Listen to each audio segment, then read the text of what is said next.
Hello students, आज हम हिंदी में सूरदास के पदों को पढ़ेंगे।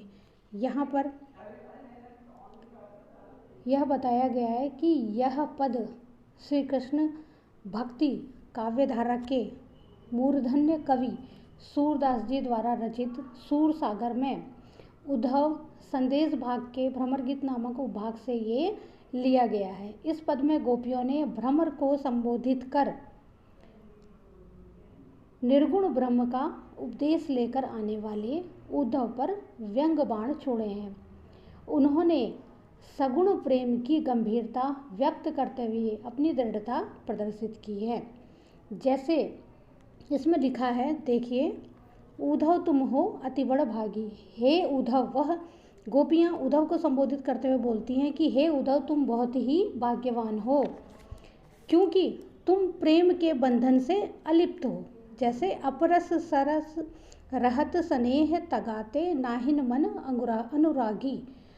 तुम प्रेम के बंधन से अलिप्त हो, तुम्हारे मन में किसी के लिए कोई भी अनुराग नहीं है। नाहिन मन अनुरागी, किसी के लिए भी कोई अनुराग नहीं है, अर्थात तुम्हारे मन में किसी के प्रति प्रेम भावना जागृत ही नहीं है। तुम तो समाज में रहकर भी समाज से वैसे ही अलग हो। पुरैन पात रहत जल भीतर। पुरैन का मतलब होता है कमल। कमल का पत्ता, जिस प्रकार कमल की पत्तियां जल के भीतर रहकर भी जल की एक भी बूंद उसकी देह पर नहीं लगती, यानी कि उसकी पानी की एक भी बूंद कमल की पत्तियों पर ठहरती नहीं है और वह फिसल जाती है। तथा जिस प्रकार जल में रहकर भी तेल की सागर जल की एक भी बूंद ग्रहण नहीं करता, जैसे ज्यों जल माह तेल की गगरी, जैसे जल में तेल की गगरी पड़ी रहने पर वह बूंद न ताको लागी, एक भी तेल की बूंद जल की बूंद गगरी को नहीं लगती है। उसी प्रकार प्रीति नदी में पाँव न बोरियो, दृष्टि न रूप परागी। इसी प्रकार श्री कृष्ण के सौंदर्य आकर्षण रूप को देखकर भी तुम पर उसका कोई प्रभाव नहीं पड़ता, क्योंकि उद्धव श्री कृष्ण के मित्र थे और वो सदा ही उनके समीप रहते थे। इसलिए यहाँ पर कहा गया है कि उनके सौंदर्य को, उनके रूप को देखकर भी तुम पर उनका कोई प्रभाव नहीं पड़ता। हे उद्धव, ना तो प्रेम की नदी में तुमने अपना पैर अब तक डुबोया है और ना ही किसी के लिए तुम्हारी दृष्टि में अनुराग या प्रेम पनपा है। ठीक है, दृष्टि न रूप परागी, तुम्हारी दृष्टि में किसी के लिए भी प्रेम नहीं है। सूरदास अबला हम भौरी गुर चाटी जो पागी।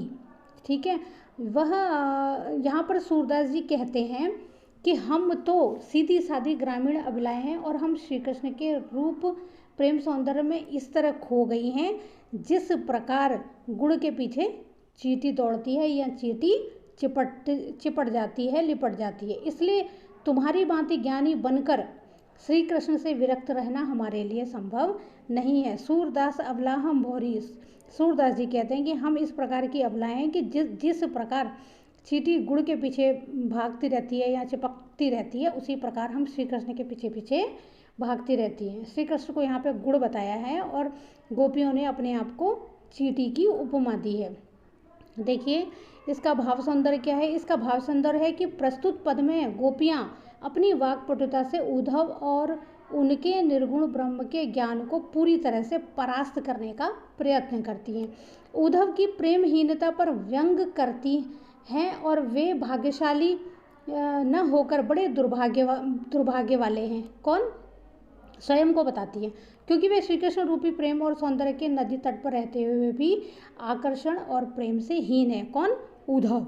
ये गोपियाँ उनके ऊपर व्यंग कस रही हैं। देखिए, इसमें शिल्प सौंदर्य क्या है। इसका शिल्प सौंदर्य है कि प्रस्तुत पद में उपमा तथा दृष्टांत अलंकार की छटा दर्शनीय है, यानी कि देखने को मिलती है। प्रीति नदी में रूपक, यहाँ पे जो प्रीति नदी है, प्रीति नदी में रूपक अलंकार है।